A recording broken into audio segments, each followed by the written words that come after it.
Let's see. No. I'm not ready to watch that yet.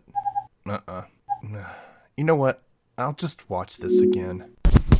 Do you ever find yourself doom scrolling your streamer looking for something to watch, but just end up rewatching the same shows over and over again? Hi, I'm Dustin, and welcome to the Rewatch Recap, a show where guests and I rewatch every episode in a TV season or a classic TV movie to see if it holds up, and making fun of the parts that don't. So come on, rewatchers, let's revisit these shows together every Monday on the Rewatch Recap, wherever podcasts are played. Darkcast Network. Come to the dark side of podcasts.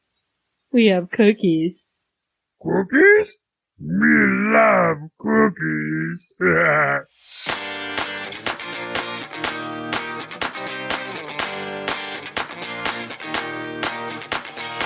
Hey there, Rainbow Warriors. Welcome to Beyond the Rainbow, True Crimes of the LGBTQ+.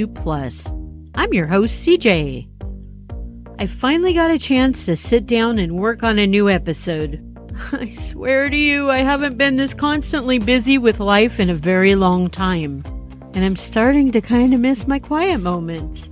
But don't get me wrong, it's still been great having my daughter and her boyfriend here.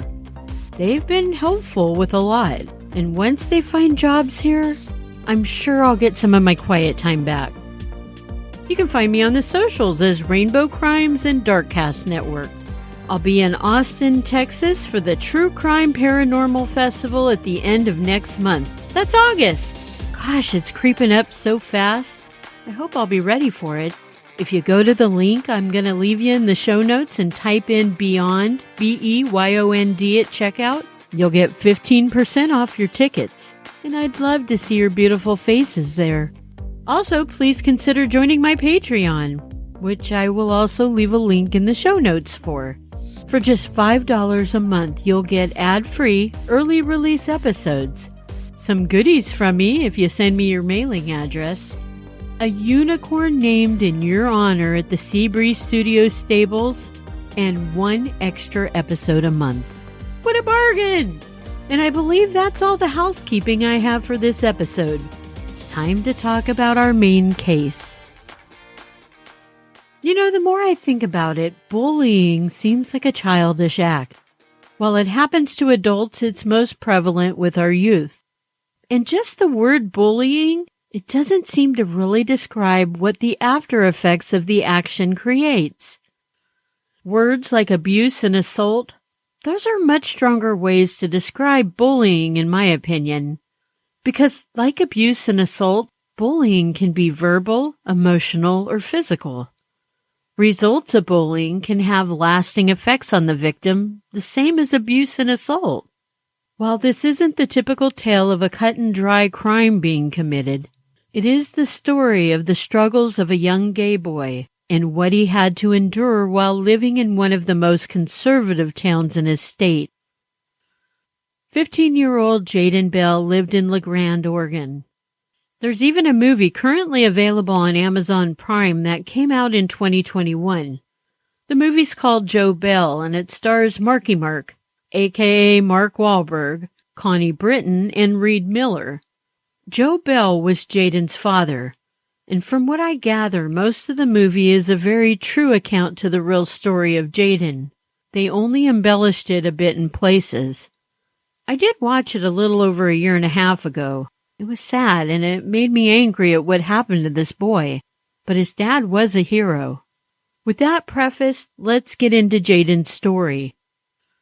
The latter part of 2012, Jadin was a sophomore, or grade 10 at LeGrand High School in LeGrand, Oregon. He was also the only male cheerleader on the cheer squad, and as I'm sure you probably have already figured out, Jadin received a ton of shit from the other kids about being the only boy cheerleader. Even when his dad Joe was in the stands supporting his kid at LeGrand High School's football games, Jadin would still be called many gay slurs by others. Cheerleading was a dream Jadin hoped would acquire him social receptivity and maybe even popularity amongst his peers. But it didn't. It only brought more taunting and more name-calling by ignorant, hateful teenagers. Teenagers who were not taught tolerance, let alone acceptance of someone different from themselves. In spite of the jerks who made fun of him, Jadin loved cheerleading. He took it very seriously, and he grew impatient for any of the girls on the team who didn't. He was also very good at it, and he lived for the competitive spirit of cheer. Sometime in December 2012, right before his school's winter break, Jadin was caught at school with a cigarette. A teacher turned him in to the school's principal, and Jadin was swiftly kicked off the cheerleading squad. His parents felt like he was really removed because the school's administrators were embarrassed having a boy on their cheer squad. After all, what would the other schools think? To which I'm sure you'll say right along with me, who gives a flying fuck what the other schools would think? And some of the other schools might have even thought LeGrand High was lucky to have acquired such a talented young man for their team, especially high schools in more liberal towns and cities. Joe felt had Jadin not been kicked off of the squad, which absolutely devastated the boy, the whole horrific turn of events that was about to proceed would have never happened. After the school's winter break in January of 2013, everything came crashing down for Jadin. His grades were slipping rapidly. He was extremely depressed. Jadin was cited by police for having alcohol in his possession, and he was stealing pain medication from his father. Once more, he was busted again for smoking a cigarette, this time by his dad the night of Friday, January 18th. Joe yelled at Jadin for it. He said, "Jadin, when are you gonna learn?" Jadin was spiraling, and his family wasn't sure how to help him. His whole family, including aunts and uncles, were all very supportive and proud of him when he came out for being himself. They also supported his decision to come out to the community. Although the ultra-conservative community, they didn't seem ready for Jadin.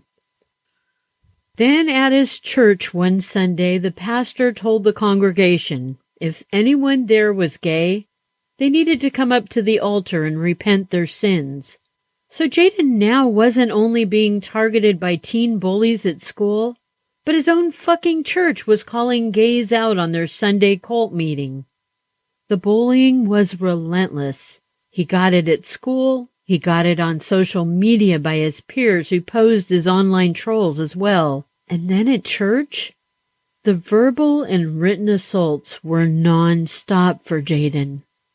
Jadin's mom Lola and his dad Joe brought to the school's attention that Jadin was continually being bullied. He was being bullied by a select group of teens at their school. So the school's administration hooked Jadin up with the school's guidance counselor. Not one of the mean kids were suspended or suffered any consequences for their insufferable abuse and torture of Jadin. Oh, the school claimed that they had anti-bullying policies in place, but they still did jack shit to the perpetrators. And as per usual, the focus was on fixing the victim and not starting at the base of the problem, the kids who began the bullshit. Saturday, January 19th, 2013. The darkest cloud hovered over Jadin. Feeling helpless to change his life for the better, feeling worthless and useless, and in so much mental anguish. The boy who always had encouraging words for others, the boy who rescued a butterfly from a car's grill, the boy who once had an infectious smile, he walked to Central Elementary School, which was near his high school. Taking a piece of rope from his jacket, Jadin hung himself on the play structure. A passerby found him several minutes later and lowered Jadin to the ground and called 911. Jadin was transported to a hospital in Portland. He was kept on life support until the end of January. On February 3rd, Jadin Bell's body gave out and he passed away. From his son's death and watching his son bravely come out and do the things he loved, such as cheerleading, Joe Bell grew strength and a voice for advocacy. Joe wanted his son's death to stand for something. He started a group called Faces for Change. And Joe's battle cry was simple. It was for everyone to look at people for who they are, not who they think they should be.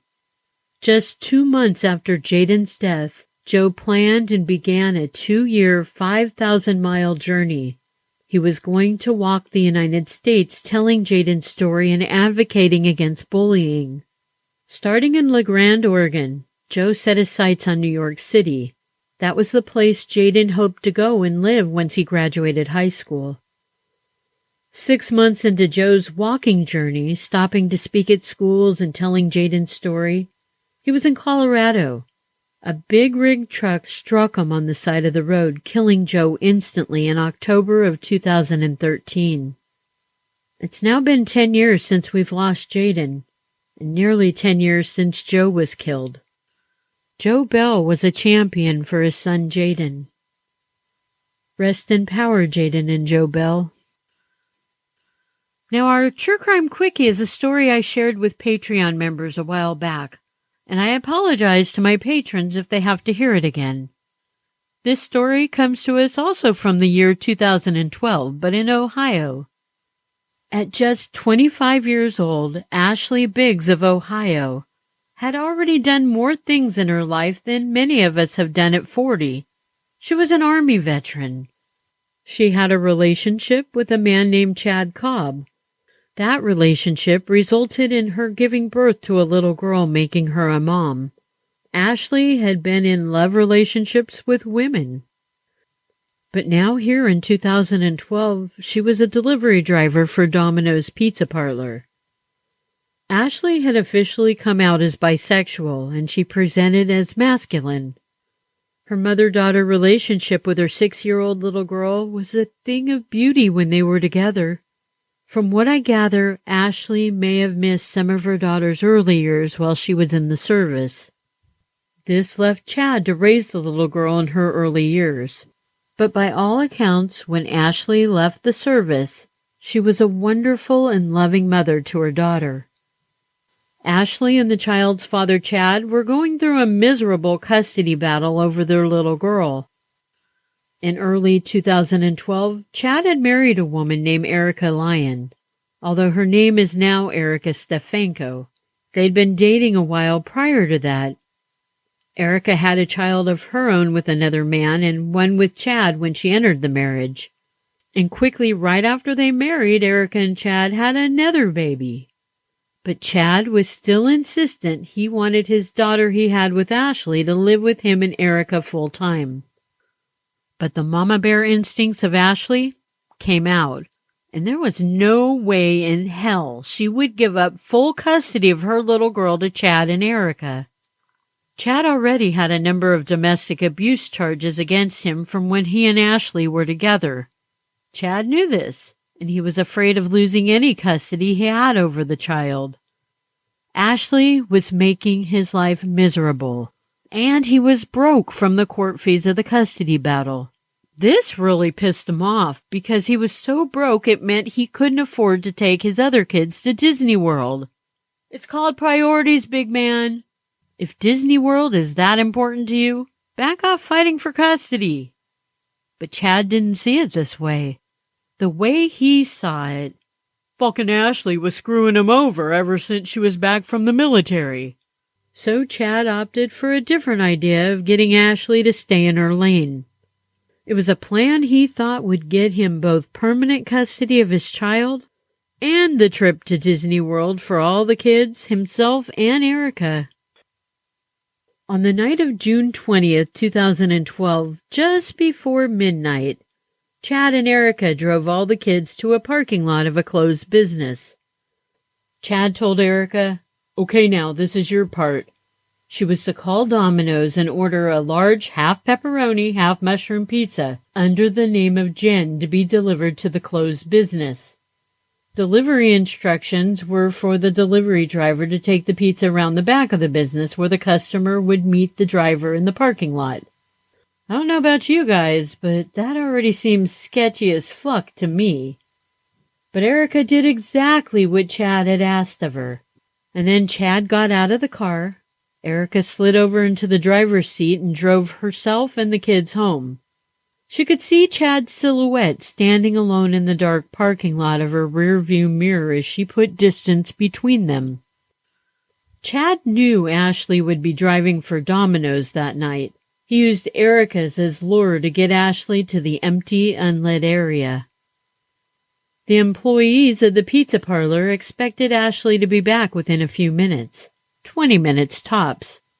But when an hour passed and Ashley hadn't returned, they wondered what was up. The employees kept trying her cell phone, but to no avail. It had now been over an hour, and the manager called the police a little after 1 p.m. Police went to the location of where the pizza was to be delivered to someone named Jen. A detective on the case said you could tell that there was a struggle at the scene. There was a large amount of blood in the parking lot, and skid marks from a vehicle, most likely peeling out upon leaving the business. But there was no sign of Ashley or her car.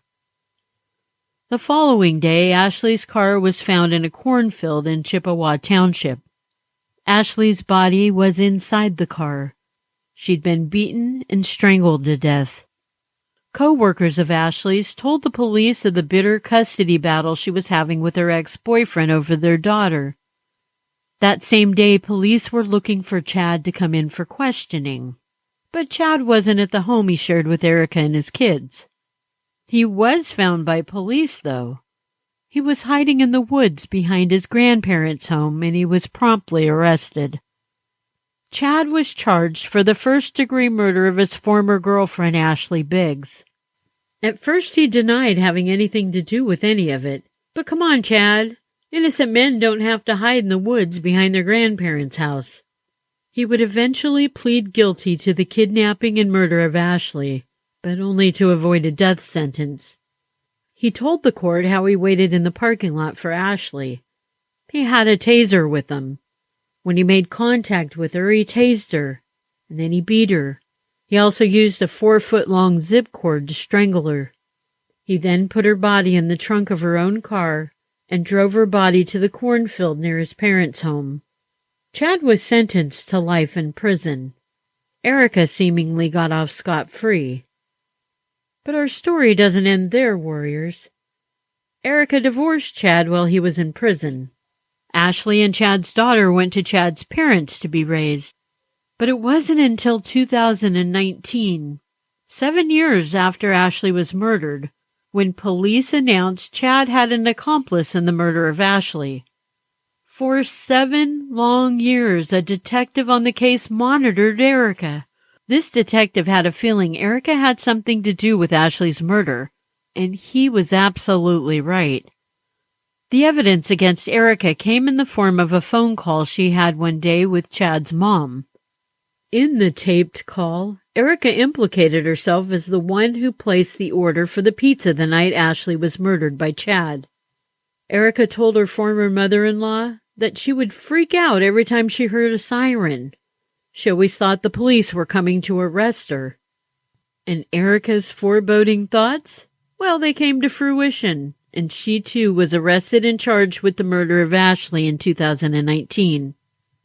It would appear Erica had a little more to do with the crime than just the pizza call lure that brought Ashley to her fateful death that night.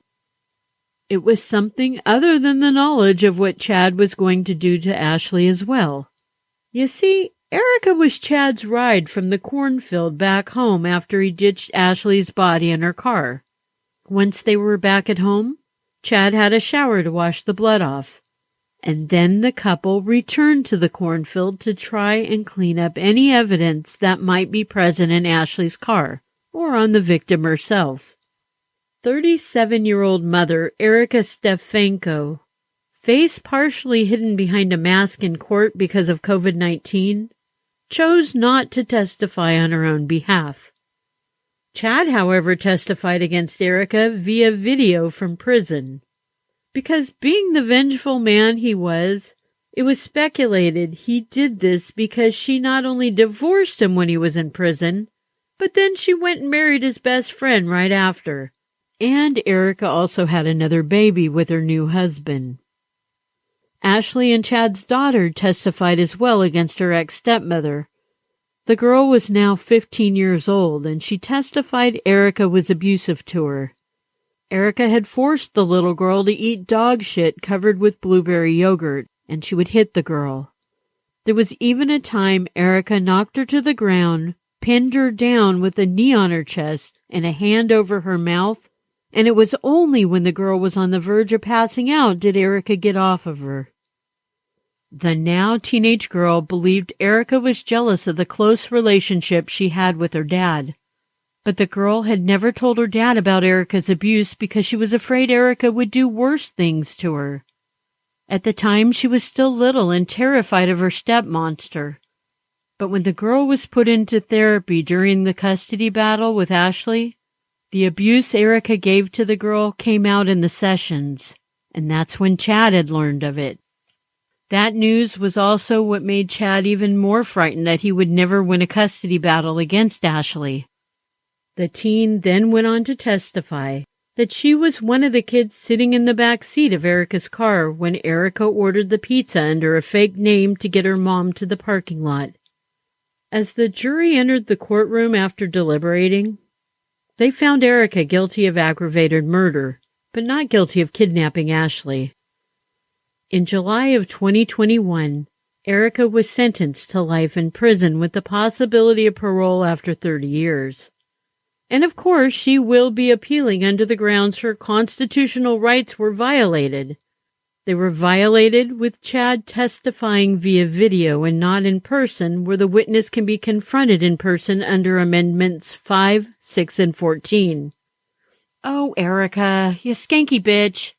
You might not have pulled the trigger or the zip cord in this case, but you knew all about it, and you are culpable. And you know you were, or you wouldn't have flipped out every time you heard a siren. Be happy you didn't get caught for years and you got to spend that time with your kids.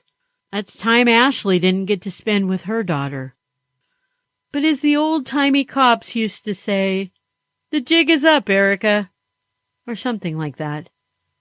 Rest in power, Ashley. Love you, Rainbow Warriors. You matter. And remember, it's not a crime to be gay, unless you're a murderer.